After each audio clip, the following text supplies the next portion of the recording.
आइए अब देखते हैं topic 7.13 angular momentum in case of rotation about a fixed axis. देखिए, जब एक्सिस फिक्स्ड हो तो ऐसे में जो रोटेशन मोशन होती है उसे प्योर रोटेशन मोशन कहा जाता है। तो प्योर रोटेशन मोशन के केस में हमें एंगुलर मोमेंटम फाइंड करना है। अब इसके लिए हम ये फिगर यूज करेंगे। देखिए यहाँ पे ये है एक्सिस और ये है एक पार्टिकल पी। ये पार्टिकल पी इसके आसपास, इस एक्सिस के आसपास इस तरह से आर परपेंडिकुलर रेडियस से रोटेशन कर रहा है। ठीक है, इसकी वेलोसिटी इस तरफ है। वैसे ये टेंजेंशियल डायरेक्शन में, ऑब्वियसली वेलोसिटी इस पाथ पे टेंजेंशियल डायरेक्शन में होगी। और ऑब्वियसली बात है कि अगर पार्टिकल इस तरह से घूम रहा है तो इसकी एंगुलर वेलोसिटी ऐसे एक्सिस में ऊपर की ओर आएगी। As per right hand thumb rule आप कह सकते हो कि ओमेगा ऊपर की ओर आएगी। यहां भी आप पार्टिकल की ओमेगा यानी कि एंगुलर वेलोसिटी ऊपर की ओर ऐसे दिखा सकते हो। ठीक है, ये है एक रेफरेंस पॉइंट जहां से ये लिया हुआ है पोजीशन वेक्टर आर। ये है वेक्टर आर। मैं जरा इसे वेक्टर के फॉर्म में शो कर देता हूं। ये ओमेगा भी वेक्टर है, ये वेलोसिटी वी भी वेक्टर है। राइट, अभी हम सिर्फ पार्टिकल पी के बारे में बात करें। और जैसा कि मैंने आपको कहा कि ये है आर परपेंडिकुलर, मैं इसे ठीक से शो कर देता हूं। ये हो गया आर परपेंडिकुलर वेक्टर। ठीक है, और इसी तरह से ये ऊपर की ओर जो जा रहा है इसे हम कह सकते हैं वेक्टर आर जेड। ठीक है, ये जो वेक्टर है वो ऊपर की ओर जा रहा है तो इसे हम कह सकते हैं वेक्टर आर जेड। ये जेड की डायरेक्शन में, इसलिए मैं कह रहा हूं आर जेड। अब यहां पे आप देख पा रहे हो कि ये एक राइट एंगल ट्राइंगल बन रहा है और ये दो वेक्टर ऐड हो रहे हैं और ये बन रहा है इसका रिजल्टेंट वेक्टर। यानी कि हम लिख सकते हैं यहां पे that vector R is equal to vector R Z plus R perpendicular. Alright, now as per the typical definition of angular momentum of this particle P can be written as vector L is equal to vector R cross vector P.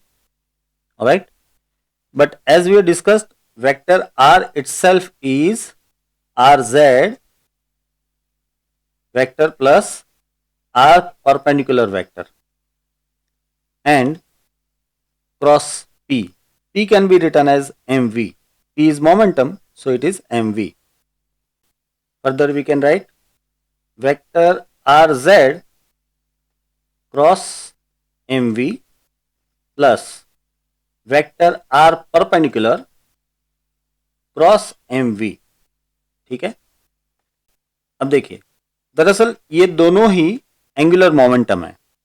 अब इनकी direction क्या आएगी वो हम सोचते हैं। देखिए, ये दोनों ही क्रॉस प्रोडक्ट है तो क्रॉस प्रोडक्ट से हमें इसकी डायरेक्शन डिसाइड करनी है। देखिए, आर जेड यहां पे पहला है आर जेड जो कि ऐसे अपवर्ड डायरेक्शन में है, और एम वी यानी कि दरअसल वेलोसिटी वी की डायरेक्शन ऐसे टेंजेंशियल डायरेक्शन में है। यहां पे ये वेलोसिटी ऐसे ऊपर की ओर शो की है, बट आप समझिए कि इस पॉइंट पी पे वेलोसिटी टेंजेंशियल डायरेक्शन में होगी, यानी कि इस बोर्ड में अंदर की ओर होगी, अंदर की ओर। राइट, तो अब आप सोचिए, अगर आप इस वेक्टर आर जेड का और एम वी का यानी कि वेलोसिटी वेक्टर वी का दरअसल क्रॉस प्रोडक्ट लेते हो तो जो रिजल्टेंट वेक्टर आएगा, यानी कि इसका पूरा जो रिजल्टेंट वेक्टर है वो एंगुलर मोमेंटम आ रहा है, तो जो एंगुलर मोमेंटम आएगा वो ऐसे अंदर की ओर आएगा, सेंटर की ओर आएगा। मैं यहां पे शो कर देता हूं कि एंगुलर मोमेंटम ऐसे सेंटर की ओर आएगा। इसलिए इस एंगुलर मोमेंटम को मैं L C, vector L C ऐसा नाम दे देता हूं। तो यहां पे ये हो गया vector L C towards the centre, that's why L C plus, अब समझिए, ये है R perpendicular cross M V. अब देखिए, आर परपेंडिकुलर इस तरह से है और एम वी ऐसे अंदर की ओर आएगा। फिर से कह रहा हूं कि वेलोसिटी वी यहां पे दिखाई है, लेकिन दरअसल वेलोसिटी इस पॉइंट पे बोर्ड में अंदर की ओर होगी। राइट, तो यहां पे एम वी भी ऐसे अंदर की ओर आएगा। तो अब आप सोचिए, पहला वेक्टर है आर परपेंडिकुलर और दूसरा वेक्टर है वेलोसिटी वेक्टर जो कि अंदर की ओर है। तो इससे R perpendicular cross M V से जो आपको एंगुलर मोमेंटम मिलेगा वो ऑब्वियसली ऊपर की ओर मिलेगा। यानी कि हम कह सकते हैं कि ये जो एंगुलर मोमेंटम मिलेगा वो जेड डायरेक्शन में मिलेगा, राइट। तो मैं यहां पे इस एंगुलर मोमेंटम को ऐसे ऊपर की ओर शो कर देता हूं और यहां पे लिख देता हूं एल जेड, ठीक है। तो ये जो दूसरा एंगुलर मोमेंटम मिल रहा है मुझे वो है एल जेड। तो इस तरह से इस पार्टिकल के एंगुलर मोमेंटम के आपको दो कंपोनेंट मिल रहे हैं, जिसमें एक कंपोनेंट है एल सी जो कि ऐसे सेंटर की ओर लग रहा है और एक कंपोनेंट है एल जेड जो कि ऐसे जेड डायरेक्शन में लग रहा है। तो ये तो हुई बात सिर्फ एक पार्टिकल के एंगुलर मोमेंटम की। अब अगर हम पार्टिकल के बदले पूरी एक बॉडी ले ले, जैसे कि ये मैं एक रैंडम शेप की बॉडी शो कर रहा हूं इस तरह से, और ये बॉडी ऐसे अभी घुमाई जा रही है ऐसे, ठीक है।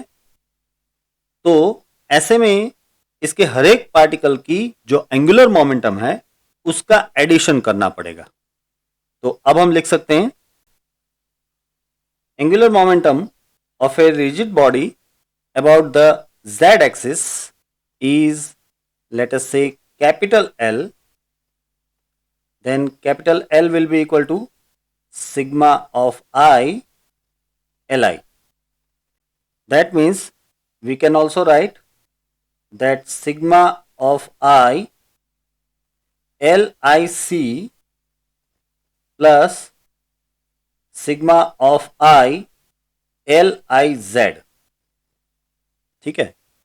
अब जरा इन दोनों एडिशन का यानी कि इन दोनों समेशन का आंसर क्या होगा ये सोचते हैं। पहले तो ये सिग्मा एल आई सी क्या होगा ये मैं आपको समझाता हूं। देखिए यहां पे फिगर में देखिए ये सिर्फ एक पार्टिकल था और इस एक पार्टिकल के लिए जो एल सी कंपोनेंट आपको मिला वो ऐसे सेंटर की ओर मिला। अब अगर मैं यहां पे यानी कि इस पार्टिकल पी के बिल्कुल सामने यहां पे एक पार्टिकल अज्यूम करूं तो इस पार्टिकल का एलसी कंपोनेंट क्या होगा, किस तरफ होगा, मुझे शो करना है। तो जरा मैं फिगर ड्रॉ कर देता हूं। देखिए ये हो गया दूसरा particle, let us name it like P dash particle, right. तो इसका जो एलसी टाइप का कंपोनेंट है एंगुलर मोमेंटम का वो ऐसे अंदर की ओर यानी कि सेंटर की ओर आएगा, राइट। इसे मैं एल सी डैश ऐसे नाम दे देता हूं, ठीक है। अब समझिए ये पार्टिकल P और ये पार्टिकल P डैश, इन दोनों के ये सेंटर की ओर लगने वाले एंगुलर मोमेंटम के जो कंपोनेंट्स हैं वो दोनों ही सेम मैग्नीट्यूड के होंगे क्योंकि रेडियस सेम है, वेलोसिटी सेम रहेगी, राइट। तो इन दोनों का मैग्नीट्यूड सेम है लेकिन डायरेक्शन एग्जैक्टली अपोजिट है, इसलिए इन दोनों का समेशन तो हो जाएगा 0, ठीक है। अब अगर इसी तरह से इस पूरे बॉडी में पूरे ऑब्जेक्ट में हर एक पार्टिकल के एंगुलर मोमेंटम्स लिए जाए और उसके एलसी कंपोनेंट्स को ऐड किया जाए तो ऑब्वियस ही बात है कि उसका पूरा आंसर आ जाएगा 0। यानी कि यहां पे ये जो सिग्मा एल आई सी है इसका आंसर हो जाएगा 0, इसे याद रखना, ठीक है। अब हम बात करते हैं सिग्मा एल आई जेड। अब देखिए ये पार्टिकल P है, इसका एल जेड टाइप का जो कंपोनेंट है वो ऊपर की ओर आ रहा है। तो इसी तरह से इस पार्टिकल P डैश के एल जेड कंपोनेंट को अगर मैं ड्रॉ करूं, दरअसल मैं उसे एल जेड डैश नाम दे देता हूं, तो वो भी ऊपर की ओर ही आएगा, जेड डायरेक्शन में ही आएगा, इसे मैं एल जेड डैश नाम दे देता हूं। तो आप समझिए इसका कंपोनेंट एल जेड और इसका एल जेड टाइप का कंपोनेंट एल जेड डैश ये दोनों ऊपर की ओर आ रहे हैं यानी कि जेड डायरेक्शन में आ रहे हैं। तो इसका मतलब ये हुआ कि अगर हम इस पूरे बॉडी में सभी पार्टिकल के इस तरह के एल जेड टाइप के कंपोनेंट्स को ऐड करें तो जो मिलेगा वही दरअसल टोटल एंगुलर मोमेंटम होगा और वो जेड डायरेक्शन में ही आएगा, राइट। तो अब इन दोनों बातों को हम यहां पे शो कर देते हैं। So total angular momentum L is equal to 0 plus sigma of I L I Z. अब यहां पे इस sigma of L I Z का इक्वेशन हम ऐसे लिख सकते हैं, sigma of I R I vector cross M I V I vector. देखिए हमने यहां पे ये जो एल जेड का इक्वेशन लिया था किसी एक पार्टिकल के लिए, वही इक्वेशन दरअसल यहां पे रिपीट किया है, बट ये ith पार्टिकल के लिए, किसी भी ith पार्टिकल के लिए। इसमें ये है ith पार्टिकल का पोजीशन वेक्टर, जो कि इस आर परपेंडिकुलर की तरह सेंटर से पार्टिकल की ओर लगने वाला पोजीशन वेक्टर है आर आई, और ये है पार्टिकल का मास एम आई, ये है पार्टिकल की वेलोसिटी वी आई। ठीक है, अब इस इक्वेशन को हम इस तरह से लिख सकते हैं, ये हो जाएगा सिग्मा ऑफ आई, यहां पे R I M I V I and sine theta, but theta यहां पे 90 डिग्री हो जाएगा, क्यों अभी समझाता हूं। और फिर आ जाएगा कैरेट के, क्योंकि याद रहे कि दरअसल ये जो है वो एंगुलर मोमेंटम का z डायरेक्शन का कंपोनेंट है। ठीक है, अब मैं समझाता हूं कि मैंने यहां पे 90 क्यों ले लिया। देखिए आर आई वैक्टर वो दरअसल रेडियस की तरह बिहेव करेगा, और वी आई वैक्टर वो हमेशा टेंजेंशियल डायरेक्शन में होता है, तो ये हमेशा टेंजेंट की तरह बिहेव करेगा। तो रेडियस और टेंजेंट ये दोनों तो हमेशा परपेंडिकुलर ही रहेंगे किसी भी हाल में, तो इसलिए हम लिख सकते हैं थीटा इजकल टू 90 यहां पे। ठीक है, अब आगे बढ़ते हैं, तो ये हो जाएगा equation sigma of I M I R I square omega and carrot के। अब ये इक्वेशन कैसे आ गया भाई, सीधी सी बात है, V I is equal to R I omega, याद है ना, V is equal to R omega पे से V I is equal to R I omega. यहां पे ओमेगा आई मैंने नहीं लिया है, क्योंकि जब आप रिजिड बॉडी को रोटेशन देते हो तो हर एक पार्टिकल की एंगुलर वेलोसिटी सेम ही होती है, इसलिए हम यहां पे लिख सकते हैं सिर्फ ओमेगा। जबकि आर आई और वी आई लिखना जरूरी है, क्योंकि हर एक पार्टिकल की पोजीशन वेक्टर अलग अलग होगी और हर एक की वेलोसिटी भी अलग अलग होगी। तो ये जो वी आई था, यहां पे ये जो वी आई था उसकी जगह पे मैंने ले लिया आर आई ओमेगा, तो यहां पे मिल गया मुझे आर आई स्क्वायर और ये हो गया ओमेगा। तो इस तरह से आपको एंगुलर मोमेंटम का ये इक्वेशन मिल रहा है। अभी इसे आगे और भी सिंप्लीफाई कर सकते हैं। देखिए एल इजकल टू ये हो जाएगा आई ओमेगा कैरेट के। आई बात कुछ समझ में नहीं? देखिए मोमेंट ऑफ इनर्शिया आई का जो जनरल इक्वेशन है वो क्या है, sigma of I M I R I square, है ना। तो यहां पे हमारे पास sigma of I M I R I square था, उसे मैंने ले लिया आई, तो L is equal to I omega कैरेट के हो जाता है। इसे अगर मैं सिर्फ मैग्नीट्यूड फॉर्म में लिख दूं तो ये हो जाता है total angular momentum L is equal to I omega. यहां पे एक और बात याद रख लीजिए कि ये जो एंगुलर मोमेंटम आपको मिला है वो z डायरेक्शन में मिला है, यहां पे कैरेट के आ रहा है तो ये z डायरेक्शन में मिला है, तो हम इसे in general vector L Z भी कह सकते हैं।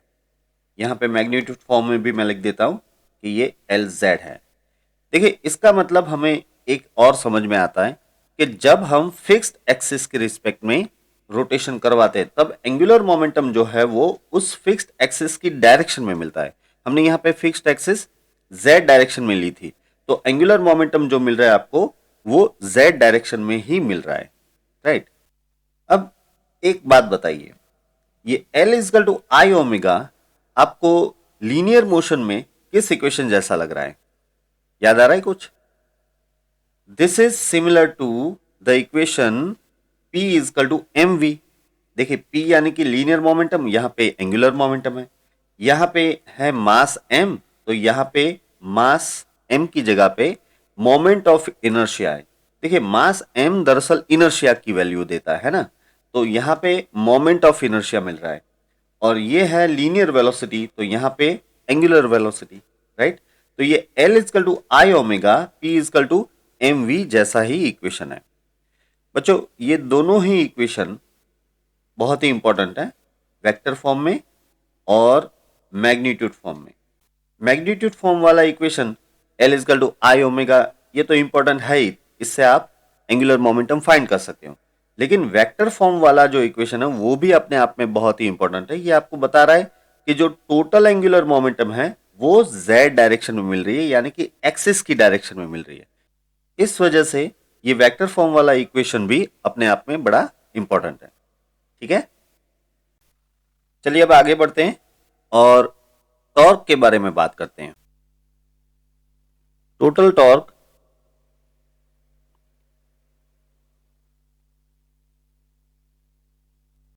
जिसे हम टो कह देते हैं, तो tau will be equal to, as you know, D L by D T.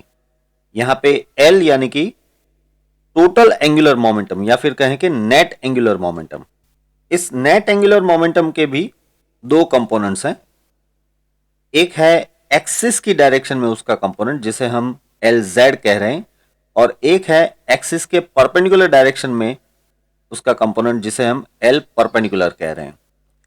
तो इस तरह से हमें मिल जाएगा D L Z by D T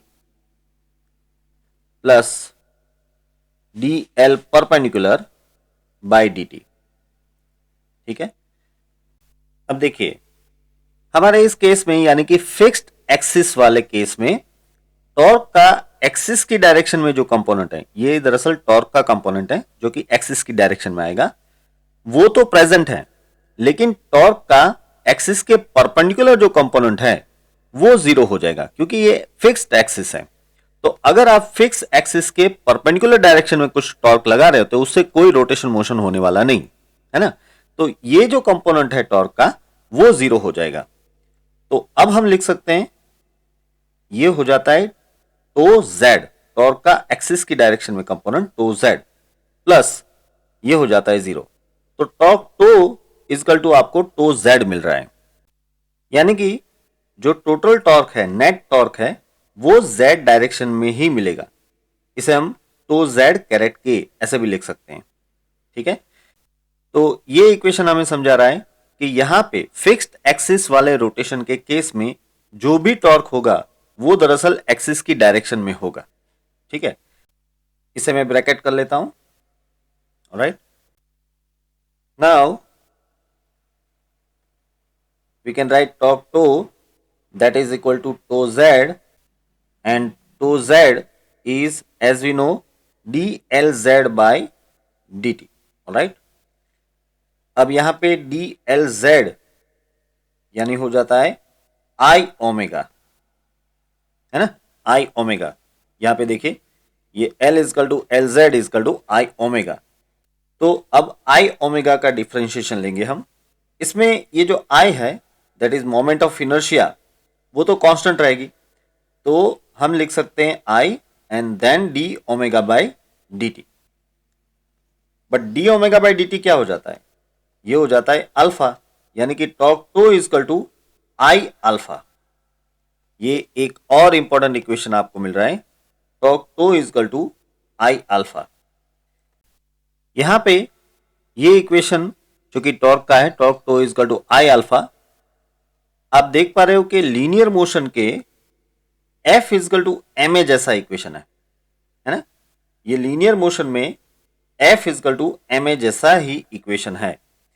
यहां पे एफ यानी कि फोर्स, जबकि ये है टॉर्क, टॉर्क यानी कि मोमेंट ऑफ फोर्स। ये है एम यानी कि मास जो कि इनर्शिया की वैल्यू है, और यहां पे आई यानी कि मोमेंट ऑफ इनर्शिया। ये है ए यानी कि एक्सेलेरेशन, और यहां पे ये है अल्फा यानी कि एंगुलर एक्सेलेरेशन। राइट, अब देखते हैं topic 7.13.1, conservation of angular momentum. देखिए अब तक हमने एंगुलर मोमेंटम के इक्वेशन के बारे में बात की, अब हम एंगुलर मोमेंटम का कंजर्वेशन समझते हैं। इसका स्टेटमेंट इस तरह से है, if external torque acting on a body is zero, the angular momentum of the body remains constant. यानी कि अगर किसी बॉडी के ऊपर टॉर्क नहीं लग रहा है या फिर लग रहा है तो टोटल टॉर्क अगर जीरो है, तो ऐसे में उस बॉडी का एंगुलर मोमेंटम जो है वो कांस्टेंट रहेगा। देखिए इसका प्रूफ हमें टॉर्क के इक्वेशन से ही मिल जाता है। We know torque for a body with fixed axis is tau is equal to basically tau z, and so we can write it is dlz by dt. Alright. Now, if this torque on a body is 0, that means tau is 0, or say tau z is 0, that means dlz by dt is 0. The differentiation of angular momentum is 0. Then we can write this Lz must be constant, because we know that differentiation of a constant is always 0. So this is differentiation and which is coming 0. So this term Lz must be constant. So in short, what we are getting, if torque tau is 0, then angular momentum is constant. This is what this statement is saying. If external torque acting on a body is 0, the angular momentum of the body remains constant. This Lz remains constant. Now let us look further about this equation. You know that angular momentum Lz can be written as I omega. So here I omega is constant. Now this is a very important equation and it is used for solving wide type of questions, especially in NEET and G. I omega is equal to constant. Here from this I can also write that I initial omega initial is equal to I final omega final, right? This is also an important equation. I am putting a bracket over it. I omega I is equal to IF omega F. Alright. Now let us move further. अब इसके ऊपर मैं आपको एक example दिखाता हूं. ये figure देखिए आप. यहां पे आप इस लड़की को एक रोलिंग चेयर के ऊपर बैठी हुई देख रहे हो. देखिए ये है इस तरह से रोलिंग चेयर, ये है उस चेयर के व्हील्स, राइट. ये इस चेयर के ऊपर इस वर्टिकल एक्सिस के रिस्पेक्ट में इस तरह से घूम पाए, इस तरह से बैठिए. राइट. अभी देखिए यहां पे खास तौर पे इसके हाथों की पोजीशन देखिए. यहां पे ये डॉटेड लाइन से हाथ दिखाए हुए जबकि हाथ खुले हुए हैं और फिर उसने हाथ ऐसे मोड़ लिए. देखिए यहां पे ऐसे वर्टिकली मोड़ लिए, बॉडी के साथ बिल्कुल टच कर लिए और इस तरह से वर्टिकल रखे हुए हैं. राइट. तो ये दो सिचुएशन आपको सोचनी है. एक जब हाथ खुले हुए हैं और एक जब हाथ उसने इस तरह से मोड़ लिए. तो मैं यहां पे एक बात लिख देता हूं. यह है इसकी इनिशियल कंडीशन. ठीक है, ये इसकी इनिशियल कंडीशन है. और इस तरह से जब हाथ इसने मोड़ लिए वो है उसकी फाइनल कंडीशन. अभी करना क्या है वो आपको समझाता हूं मैं. देखिए आप खुद भी ये एक्सपेरिमेंट कर सकते हो. आप किसी रोलिंग चेयर के ऊपर इस लड़की की तरह से बैठ जाइए. ठीक है, अपने पैरों को थोड़ा सा ऊपर रखिए और अपने हाथों को खुला रखिए. अब किसी को कहिए कि वो आपके हाथों को पकड़ के ऐसे आपको घुमा दे. इस इमेजिनरी वर्टिकल एक्सिस की रिस्पेक्ट में आपको ऐसे घुमा दे. देखिए यहां पे ये रोटेशन दिखाया हुआ है. तो ये आपने किसी को बोला, यानी कि किसी से आपको एक्सटर्नल टॉर्क मिल गया. अब उस टॉर्क से आप ऐसे घूमना शुरू हो जाओगे. ऑलराइट, ये रोलिंग चेयर है तो आप ऐसे पूरा घूमना शुरू हो जाओगे. जैसे ही आपका घूमना शुरू हो जाए, यानी कि आपकी रोटेशनल मोशन शुरू हो जाए, तो बाहर जो पर्सन है उसको बोलिए कि टॉर्क लगाना बंद कर दे. ठीक है, टॉर्क कर दीजिए आप 0. मैं ये सारी बातें लिखता जा रहा हूं. यहां पे अब आपने टॉर्क कर दिया है 0. अब मान लीजिए कि इस वक्त जब आप घूम रहे हो तो आपकी जो मोमेंट ऑफ इनर्शिया है वो है I1 और आपकी एंगुलर स्पीड जो है वो है ओमेगा 1. देखिए इस हाल में आपकी मोमेंट ऑफ इनर्शिया, इसे मैं कह रहा हूं I1, और जिस एंगुलर स्पीड से आप घूम रहे हो उसे मैं कह रहा हूं ओमेगा 1. ठीक है. अब इस चेयर पे घूमते घूमते ही आप सडनली अपने हाथों को इस तरह से फोल्ड कर लीजिए. इस फाइनल कंडीशन में अपने हाथों को ले आइए. ये हाथ खुले थे, अब अचानक से आप अपने हाथों को ऐसे फोल्ड कर लीजिए. तो आप नोटिस करोगे कि आपकी जो एंगुलर स्पीड है ना वो बढ़ गई.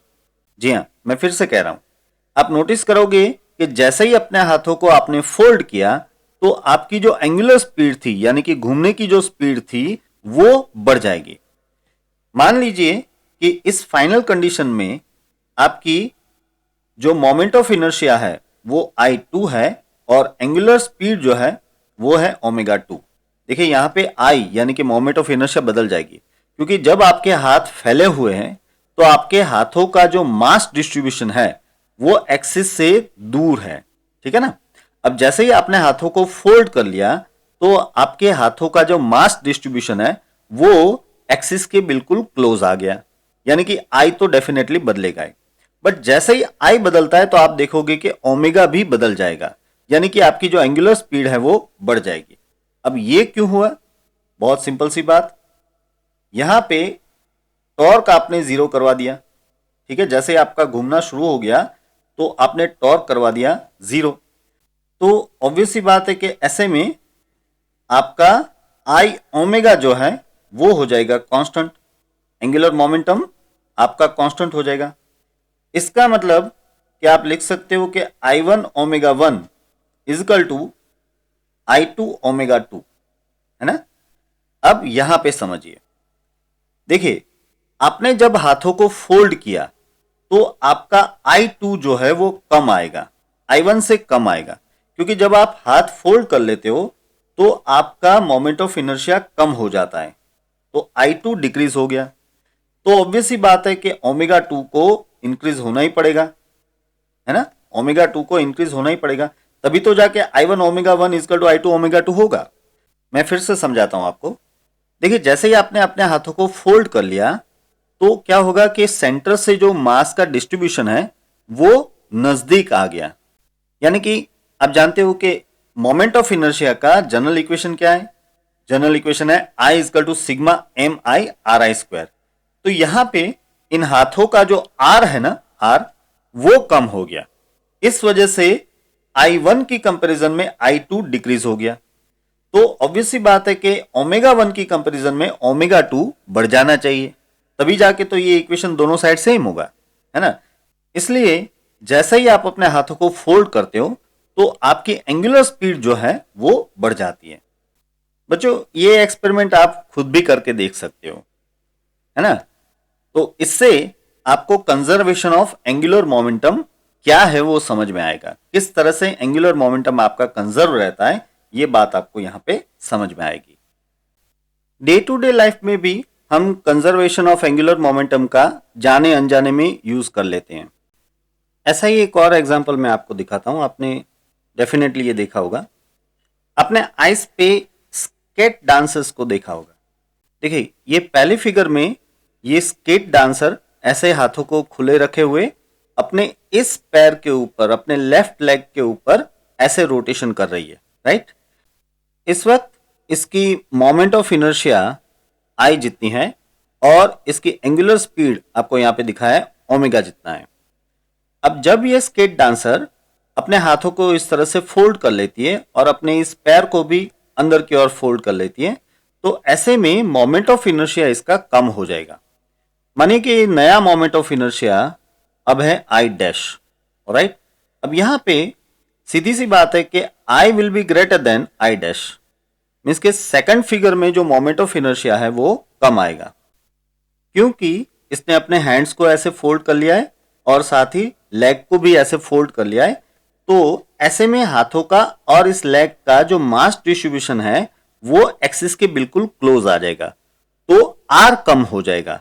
तो I is equal to sigma M I R I square equation के मुताबिक इसमें R कम हो रहा है तो I जो है कम हो जाएगा, यानी कि I dash will be less than I और से I will be greater then I dash. अब जैसे ही मोमेंट ऑफ इनर्शिया कम होगा तो ये जो एंगुलर स्पीड है वो भी बदल जाएगी। लेट अस से कि इस दूसरी फिगर में इसकी एंगुलर स्पीड ओमेगा डैश है, तो यहां पे ओमेगा डैश ओमेगा से बढ़ जाएगी, क्योंकि यहां पे as per conservation of angular momentum हम कह सकते हैं I omega will be equal to I dash omega dash.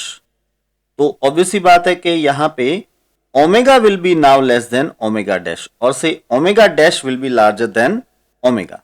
तो अगर मोमेंट ऑफ इनर्शिया यहां पे कम हुई है तो एंगुलर स्पीड इसकी बढ़ जाएगी, राइट। ऐसा ही एक और एग्जाम्पल, रादर एक एक्सपेरिमेंट मैं आपको दिखाता हूं जो कि आप खुद घर पे भी कर सकते हो। यहां पे देखिए, ये एक ऑर्डिनरी स्ट्रॉ है, ठीक है, स्ट्रॉ। आप स्ट्रॉ ले लीजिए या फिर रिफिल वाली जो पेन होती है ना, उसमें से रिफिल निकाल के उसकी बॉडी को ले लीजिए। अब उस बॉडी में से, यानी कि वो जो पाइप जैसा होता है, उसमें से एक थ्रेड ऐसे पास कीजिए। थ्रेड के एक एंड पे कोई भी ऑब्जेक्ट, छोटा सा कोई भी ऑब्जेक्ट ऐसे बांध दीजिए और दूसरे एंड को अपने दूसरे हाथों से पकड़िए। अब इस पहले हाथ से इस पाइप को घुमाइए ताकि ये जो ऑब्जेक्ट है वो इस तरह से रोटेशन मोशन करना शुरू कर दे। ऑलराइट, यहां पे ये इसका रोटेशन मोशन चल रहा है। अब आप इस दूसरे हाथ से इस थ्रेड के दूसरे एंड को ऐसे नीचे की ओर खींचते जाइए। मैं यहां पे शो कर देता हूं, इसे आपको ऐसे नीचे की ओर खींचते जाना है, ठीक है। जैसे जैसे आप इसे नीचे खींचते जाओगे तो यहां पे ये जो रेडियस है ना वो कम होती जाएगी। अगर रेडियस कम हो रही है तो मोमेंट ऑफ इनर्शिया इसका कम होगा, लेकिन जैसे ही मोमेंट ऑफ इनर्शिया कम होगा तो इसकी एंगुलर स्पीड बढ़ जाएगी। और आप वो क्लियरली नोटिस कर पाओगे कि जैसे जैसे आप इसे खींचते जाते हो वैसे वैसे ही इस ऑब्जेक्ट की जो एंगुलर स्पीड है, यानी कि रोटेशन की जो स्पीड है, वो बढ़ जाएगी। राइट, तो ये थे examples conservation of angular momentum के। ठीक है, तो इसी के साथ बच्चों ये लेक्चर मैं यहां पे समाप्त करता हूं और आपको बता दूं कि इन सारे टॉपिक्स के क्वेश्चन आंसर्स की पीडीएफ की लिंक मैंने डिस्क्रिप्शन में रख दी है, आप उसे डाउनलोड कर सकते हो। So here with Anshun Baldaniya signing off, take care.